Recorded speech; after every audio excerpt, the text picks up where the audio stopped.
سامعین و ناظرین، ہماری آج کی اس ویڈیو میں تبلیغی جماعت کے اغراض و مقاصد میں سے ایک مقصد بیان ہوگا۔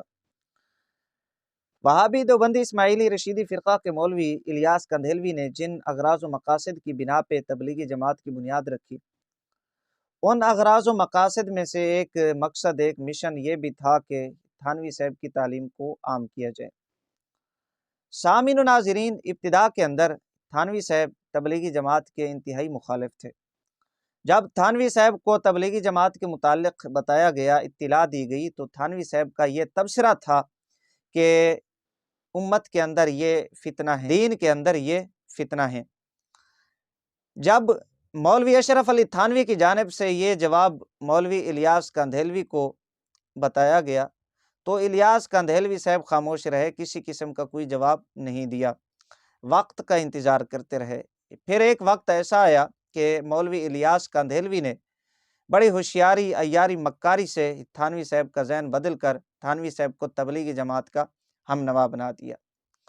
وہ تھانوی صاحب جو ابتدا میں تبلیغی جماعت کو فتنہ دین کے اندر، امت کے اندر قرار دیا کرتے تھے، وہی تھانوی صاحب اسی تبلیغی جماعت کے ہم نوا بن گئے، الیاس کندھیلوی کے ہم نوا بن گئے، اور باقاعدہ بار بار خوشی کے ساتھ یہ جملہ فرمایا کرتے تھے تھانوی صاحب کہ مولانا الیاس نے نا امیدی کو امیدی سے بدل دیا۔ یہ اس کا مفہوم ہے، اور یہ ساری باتیں ان کی کتب کے اندر موجود ہیں۔ حیرانگی کی بات ہے کہ یہ سب کیسے ہوا کہ جو ابتدا کے اندر کوئی عام بندہ نہیں بلکہ وہابی دیوبندی اسماعیلی رشیدی فرقے کا حکیم، جو ابتدا میں مخالف ہو، فتنہ قرار دے رہا ہو، وہ بعد میں اس کا ہم نوا کیسے بن گیا؟ یہ ذرا سوچنے کی بات ہے۔ ہم اگر ان کی کتب کا مطالعہ کریں تو یہ جواب ہمیں بڑی آسانی کے ساتھ مل جاتا ہے۔ اس کی پہلی وجہ یہ ہے کہ وہ جو مولانا الیاس کندھیلوی وہابی جو تبلیغی جماعت کے بانی اور سربراہ تھے، وقت کے انتظار میں تھے۔ وہ وقت یہ تھا کہ انہوں نے انگریز کی جانب سے، انگریز کی طرف سے مولانا تھانوی کے لیے 600 روپیہ ماہانہ وظیفہ لگوا دیا۔ ظاہر بات ہے کہ جب انگریز کی جانب سے 600 روپیہ ماہانہ وظیفہ لگ گیا ہو تو یہ کیسے ممکن ہے تھانوی صاحب انگریز کی سرپرستی میں چلنے والی جماعت کے خلاف ہوتے؟ جو جس کا کھاتا ہے اسی کا گاتا ہے۔ تو ایک وجہ یہ تھی کہ الیاس کندھیلوی نے تھانوی صاحب کے متعلق 600 روپیہ ماہانہ وظیفہ لگوایا، اور اسی لیے تھانوی صاحب کہا کرتے تھے کہ مولانا الیاس نے نا امیدی کو امیدی سے بدل دیا۔ دوسری وجہ ذہن بدلنے کی یہ تھی کہ مولانا الیاس کندھیلوی جو تبلیغی جماعت کے بانی اور سربراہ تھے، انہوں نے تبلیغی جماعت کے مشن میں جو مقاصد ہیں ان میں ایک مقصد تھانوی صاحب کی تعلیم کو رکھ لیا کہ تھانوی صاحب کی کتب سے استفادہ کیا جائے اور ان کے جو شاگرد متعلقین ہیں ان سے استفادہ کیا جائے، ان کی تعلیم کو عام کیا جائے۔ ہے آپ جو لوگوں کو بات بات پہ قرآن و سنت کی تعلیم کا کہتے ہیں اور خود یہ مشہور کراتے ہیں اپنے آپ کو کہ ہم قرآن و سنت کی تعلیم دینے والے ہیں، قرآن و سنت کا درس دینے والے ہیں، وہ حقیقت میں کتنے دوغلے ہیں۔ ان کا مقصد کیا ہے کہ آیا یہ قرآن و سنت کی تعلیم دینے والے، حدیث کی تعلیم دینے والے، صحابہ کرام رضوان اللہ علیہم اجمعین کی تعلیم دینے والے، شریعت سکھانے والے ہیں لوگوں کو؟ بالکل ایسا نہیں ہے۔ یہ اگر آپ سوچ رہے ہیں تو بالکل غلط سوچ رہے ہیں۔ یہ میرے پاس ملفوظات ہیں اور ان کے جو مرتب ہیں وہابی دیوبندی اسماعیلی رشیدی فرقہ کے بہت بڑے مولوی منظور نعمانی، صفحہ نمبر 58 ہے، ایک ملفوظ لکھا مولوی الیاس کندھیلوی کا جو تبلیغی جماعت کے بانی اور سربراہ تھے۔ یہ جب آپ سنیں گے تو آپ کو اندازہ ہوگا یہ قرآن و سنت کی ترویج کرنے والے نہیں ہیں، یہ قرآن و سنت کی تبلیغ کرنے والے نہیں ہیں، یہ کس کی تعلیم عام کرنے والے ہیں؟ یہ ذرا آپ سماعت فرمائیں۔ صفحہ نمبر 58 ہے، منظور نعمانی صاحب لکھتے ہیں، ایک بار فرمایا حضرت مولانا تھانوی نے بہت بڑا کام کیا ہے، یہ مولوی الیاس کندھیلوی کی بات اب نقل کر رہا ہے۔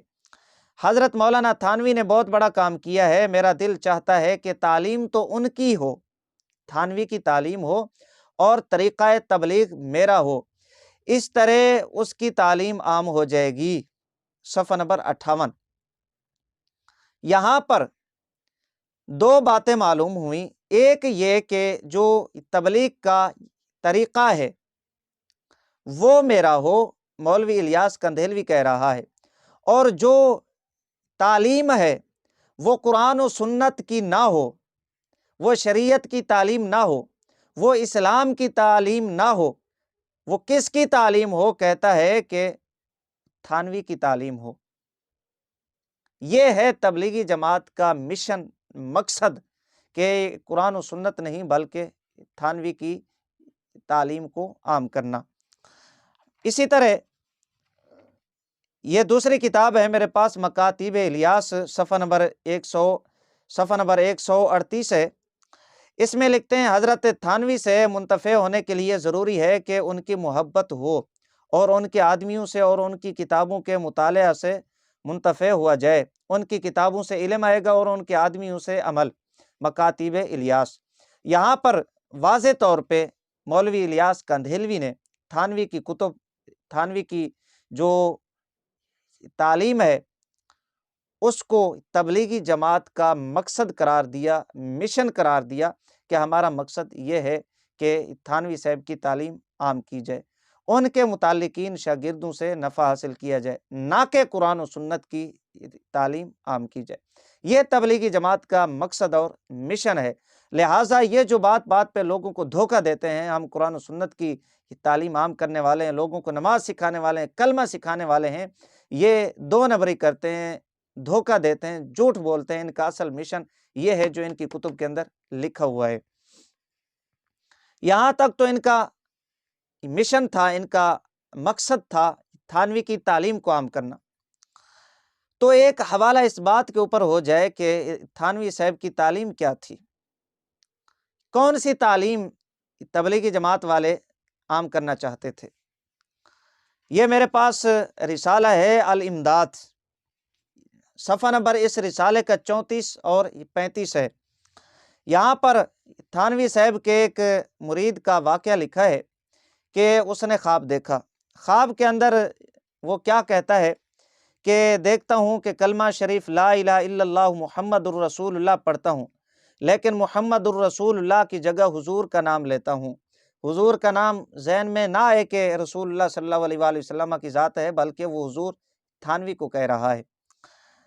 حضور کا نام لیتا ہوں، اتنے میں دل کے اندر خیال پیدا ہوا کہ تجھے غلطی ہوئی کلمہ شریف کے پڑھنے میں، اس کو صحیح پڑھنا چاہیے۔ اس خیال سے دوبارہ کلمہ شریف پڑھتا ہوں، دل پر تو یہ ہے کہ صحیح پڑھا جاوے، لیکن زبان سے بے ساختہ بجائے رسول اللہ صلی اللہ علیہ وآلہ وسلم کے نام کے اشرف علی نکل جاتا ہے۔ حالانکہ مجھ کو اس بات کا علم ہے کہ اس طرح درست نہیں، لیکن بے اختیار زبان سے یہی کلمہ نکلتا ہے۔ 2-3 بار جب یہی صورت ہوئی تو حضور کو اپنے سامنے دیکھتا ہوں۔ نبی علیہ الصلوۃ والسلام نہیں مراد حضور سے، یہاں پر تھانوی سے مراد ہیں۔ تھانوی کے متعلق کہہ رہا ہے کہ حضور کو اپنے سامنے پاتا ہوں، حضور کو اپنے سامنے دیکھتا ہوں، اور یہی چند شخص حضور کے پاس تھے، لیکن اتنے میں میری یہ حالت ہو گئی کہ میں کھڑا بوجہ اس کے کہ رکت طاری ہو گئی، زمین پر گر گیا اور نہایت زور کے ساتھ ایک چیخ ماری، اور مجھ کو معلوم ہوتا تھا کہ میرے اندر کوئی طاقت باقی نہیں رہی، اتنے میں بندہ خواب سے بیدار ہو گیا۔ یہ اب تھانوی صاحب کے ایک مرید نے خواب دیکھا تھانوی صاحب کے بارے میں، وہ لا الہ الا اللہ محمد الرسول اللہ پڑھنے کی بجائے لا الہ الا اللہ تھانوی کا نام آگے لے لیتا ہے، نعوذ باللہ، نقل کفر نبشت، وہ تھانوی کا نام لیتا ہے، اور پھر یہ بھی کہتا ہے کہ یہ غلط پڑھ رہا ہوں، لیکن جب اس کو میں صحیح پڑھتا ہوں تو بجائے صحیح پڑھنے کے پھر وہی نام آ جاتا ہے۔ یہاں تک تو بات تھی خواب کی۔ مزید آگے لکھتا ہے کہ لیکن حالت خواب اور بیداری میں حضور کا ہی خیال تھا۔